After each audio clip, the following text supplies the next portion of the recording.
if you have heard this one before. Once upon a while ago, there was a fisherman's puppet, carefully made by hand.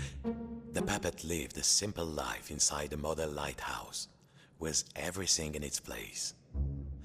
And every day began the same way when he brushed his wooden teeth.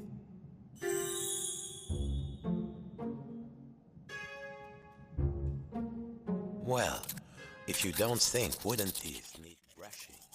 A Fisherman's Tale is an experience that VR was made for because of how it uses the technology to do things that probably can't be programmed as a regular game. Moreover, the game doesn't have to work overtime on selling immersion or its gimmicks because the whole thing is awesome right from the start. A tall tale for the VR generation, this interactive short story uses an unconventional medium to tell a poignant story about familial expectations. Section of the wall. The model should be a perfect replica. There was a section of the wall missing, and yes! What I love most about A Fisherman's Tale is that it has a style, aesthetic, and sensibility that feels right at home with the Double Fine family of products. The storybook feel, coupled with the somewhat exaggerated style of the lighthouse architecture, gives the game a fun and whimsical vibe. The charm is laid on thick from the start as the player is cast as a small wooden puppet modeled after a fisherman, complete with cotton beanie and yellow overalls. An unseen narrator tells the story of a fisherman who created a miniature model of his lighthouse and how he guides the puppet along his morning routine, like brushing his teeth, dusting his collection of shells, and lighting a small stove, all of which are actions you'll perform with the PlayStation Move wands. One day, a strange happenstance causes a disruption in that routine and helps reveal the game's magnificent twist. You'll interact with the model lighthouse that's occupied by a smaller version of yourself that performs the same movements. Not only that, looking upwards shows that you're a puppet inside a model, that's inside a model, that's inside a model, that's, well, you get the idea.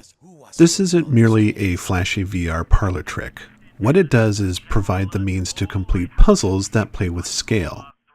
You'll encounter situations where someone or something needs a particular item, but is either too big or too small in your model.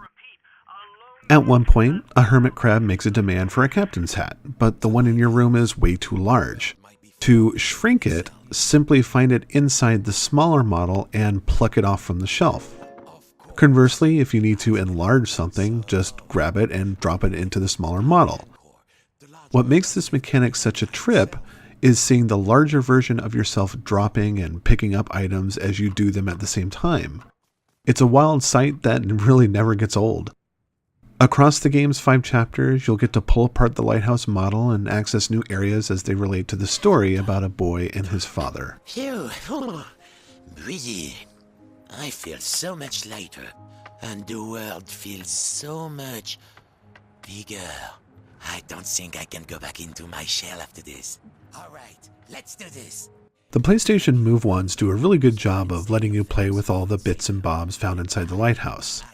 I've played a lot of VR games that replace the bulb peripherals with hands that can push and grip and pick up items in a manner that feels smooth and natural. In A Fisherman's Tale, I thought they were pretty twitchy, almost to an annoyance. Your virtual hands never go farther than your arm's length, and in order to grab those hard-to-reach items, clicking on a button on the wand will extend it to almost twice the length, and as a consequence, the controls become extra sensitive to movement. Adding to that annoyance is how interactive items can collide with the environment, sometimes causing them to fly out of your hands for no apparent reason. It does take some getting used to, and by the time I reached the story's final puzzle, I had a better grip on the handling, but ultimately, I had wished it really wasn't an issue. The catch as big as that. Well, don't you look like a tall drink of water?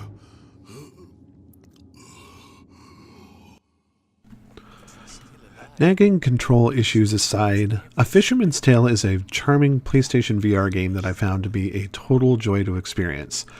The same joy I felt playing Astrobot Rescue Mission. As far as first-person virtual reality experiences go, this makes the medium so worthwhile.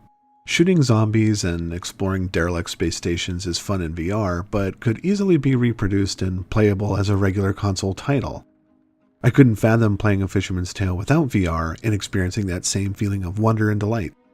Consider this an essential addition to your PSVR library next to Beat Saber, Moss, and Astrobot Rescue Mission. I'm pleased to give A Fisherman's Tale 4.5 stars.